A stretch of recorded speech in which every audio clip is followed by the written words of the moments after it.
I peel the paper off the block of cold butter. I peel the paper off the block of cold butter. I stir the chocolate chips into the cookie dough. I season the bread dough with a pinch of sea salt. I season the bread dough with a pinch of sea salt. I sift the flour to make sure there are no lumps in the cake. I sift the flour to make sure there are no lumps in the cake. I crack 3 large eggs into a small glass bowl. I crack 3 large eggs into a small glass bowl. I grease the baking pan so the cake does not stick to the bottom. I grease the baking pan so the cake does not stick to the bottom. I whisk the sugar and butter together until they are light and fluffy. I whisk the sugar and butter together until they are light and fluffy. I shape the dough into small round rolls for dinner. I shape the dough into small round rolls for dinner.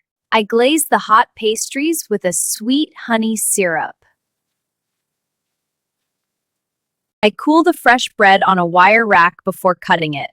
I cool the fresh bread on a wire rack before cutting it.